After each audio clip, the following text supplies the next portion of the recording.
और क्लास 9 वालों कैसे हो? तो मेरे प्यारे प्यारे बच्चों, आज हम पढ़ने वाले हैं क्लास 9वीं के बी हाइव का poem rain on the roof, जिसे लिखा है कोर्ट स्किनी ने। बच्चों, आज हम ये पोएम डिटेल में पढ़ने वाले हैं और लास्ट में जाकर कुछ क्वेश्चंस भी सॉल्व करने वाले हैं, ताकि आपका कॉन्सेप्ट बिल्कुल क्लियर हो जाए और आपको यह पोएम दोबारा पढ़ने की जरूरत न पड़े। तो अपनी एनसीईआरटी की बुक निकाल कर बैठ जाओ और इम्पोर्टेंट वर्ड्स को लिखते चलना, जो मैं आगे बताऊंगा। बच्चों, इस पोएम में कोर्ट स्किनी ने अपने बारे में बताया है कि उनको कैसा लगता है जब बारिश होती है। वो अपने नॉस्टैल्जिक फीलिंग्स के बारे में बात करते हैं जो बारिश के टाइम उनको फील होती है। अब कुछ बच्चे पूछेंगे कि नॉस्टैल्जिक फीलिंग्स क्या होता है सर? तो बेटा, नॉस्टैल्जिक फीलिंग्स मतलब उन पुरानी चीजों को याद करना जो हमें अच्छा महसूस कराते हैं। तो जब बारिश होती है तो पोएट अपने कमरे में बैठकर पुरानी चीजों को याद करते हैं, वही नॉस्टैल्जिक फीलिंग्स है। पोएट फर्स्ट स्टैंजा में लिखते हैं, When the humid shadows hover over all the starry spheres and the melancholy darkness gently weeps in rainy tears. What a bliss to press the pillow of a cottage chamber bed and lie listening to the patter of the soft rain overhead. अब आइए, इसका मतलब जानते हैं बेटा poet. यहाँ जो बारिश के बादल हैं उन्हें ह्यूमिड शैडोज बोल रहे हैं, और ऐसा वो इसलिए बोल रहे हैं क्योंकि जो बारिश के बादल होते हैं वो काले काले होते हैं, जैसे कि शैडोज होती है, और उन बादलों में पानी होता है, यानी ह्यूमिड होता है। इसीलिए उन्होंने बादलों को ह्यूमिड शैडोज बोला है। वो कहते हैं कि ये जो ह्यूमिड शैडोज है ये स्टारी स्फीयर्स में इधर उधर घूमती रहती है। स्टारी स्फीयर्स मतलब रात का समय जब ढेर सारे आसमान में तारे निकले होते हैं। पोएट कहते हैं कि इन बादलों की वजह से जब सब कुछ अंधेरा सा लग रहा होता है तो ऐसा लगता है मानो सब कुछ दुखी है, अंधेरे के कारण, जो कि बारिश के रूप में रो रही है। मतलब कि यहाँ पोएट बादलों के कारण जो अंधेरा हुआ है उसे सैड बोल रहे हैं, यानी वो अंधेरा एक सैड एनवायरनमेंट क्रिएट कर रहा है और जो बारिश है वो आंसू है, ऐसा पोएट इमेजिन कर रहे हैं।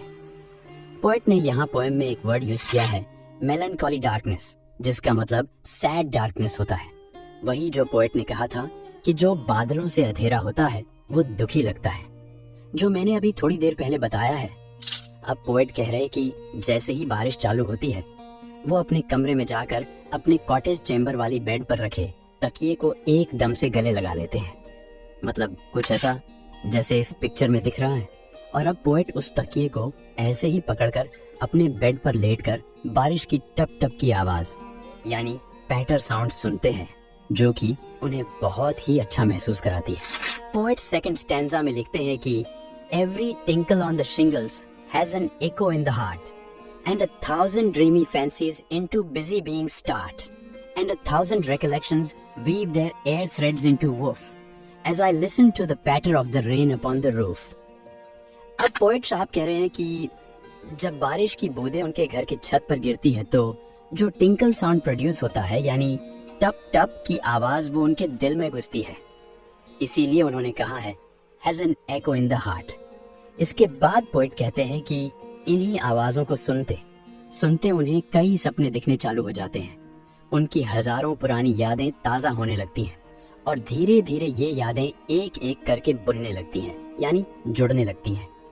पोएट यहाँ कहते हैं कि weave their air threads into woof, मतलब कि जैसे कि लोग धागों से कपड़े बुनकर एक कपड़ा बनाते हैं, वैसे ही जब पोएट बारिश की आवाज सुनते हैं तो वो भी अपने दिमाग में ऐसे अलग अलग कई यादें बुनते हैं। समझ में आया बच्चों? अब आइए इंपॉर्टेंट वर्ड देखते हैं। इस स्टैंजा से शिंगल्स यानी बच्चों वुड या स्लेट के टाइल्स जो छत पर लगे होते हैं, ड्रीमी फैंसीज यानी सपनों जैसे ख्याल। चलो अब थर्ड स्टैंजा पर आते हैं। थर्ड स्टैंजा में पोएट लिखते हैं कि now in memory comes my mother as she used in years agone to regard the darling dreamers ere she left them till the dawn. Oh, I feel her fond look on me as I list to this refrain, which is played upon the shingles by the patter of the rain. बच्चों, इस stanza में poet अब हमको उन यादों के बारे में बताते हैं जो उन्हें बारिश के वक्त आते हैं। बच्चों, पोएट अपनी मम्मी के बारे में बताते हैं जो कि अब इस दुनिया में नहीं है। वो अपनी मम्मी के उस हरकतों के बारे में बात करते हैं जो वो सालों पहले किया करती थी।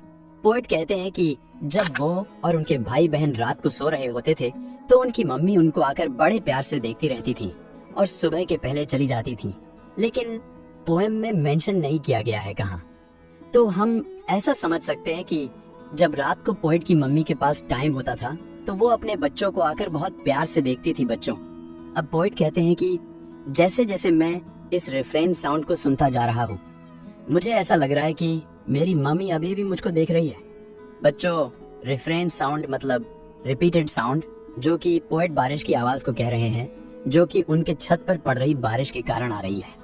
अब आओ इम्पोर्टेंट वर्ड देखते हैं इस स्टैंजा में से। अगॉन मतलब बीते हुए समय में, डार्लिंग ड्रीमर्स, जो कि पोएट ने अपने भाई बहन और अपने आप को कहा है जब वो छोटे थे। ईयर मतलब बिफोर यानी पहले। बच्चों, आपका ये प्यारा सा पोएम यही खत्म हो जाता है।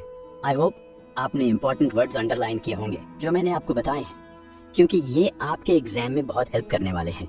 अब आइए इस पोएम से कुछ इंपॉर्टेंट क्वेश्चन सॉल्व कर लेते हैं, ताकि आपको कैसे क्वेश्चंस बन सकते हैं इस पोएम में से उसका आइडिया आपको हो सके। चलो अब फाइनली क्वेश्चंस की तरफ आते हैं।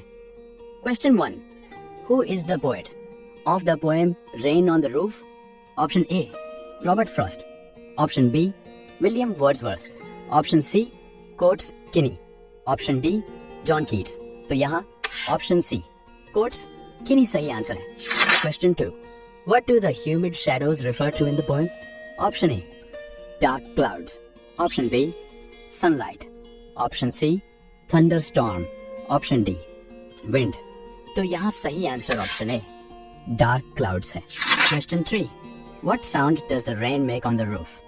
Option A, tinkle. Option B, roar. Option C, hiss. Option D, हम। तो यहाँ हमारा सही आंसर है option A, tinkle. Question 4, what effect does the sound of rain have on the poet? Option A, it makes him anxious. Option B, it makes him remember the past. Option, it makes him scared. Option D, it makes him energetic. ये तो आप सबको ही पता होगा कि यहाँ हमारा सही आंसर है option B, it makes him remember the past. आखिर हमने पूरे पोएम में यही तो पढ़ा है। Question 5, what does the phrase melancholy darkness mean in the poem? Option A, joyful night. Option B, sadness caused by darkness. Option C, brightness of the stars. Option D, darkness with thunder. इसका answer आप लोग मुझे comment में बताओगे, और ये भी बताना कि आपके कितने क्वेश्चंस सही हुए आउट ऑफ 5। बच्चों, इसी के साथ हमारे क्वेश्चंस भी यही खत्म हो जाते हैं। आई होप आपको सब कुछ समझ में आया होगा, और अगर आया है तो आप हमारे और क्लास 9वीं के वीडियोस देख सकते हैं। और हाँ, अगर आपको वीडियो जल्दी चाहिए तो इसे अपने दोस्त के साथ भी शेयर कीजिए।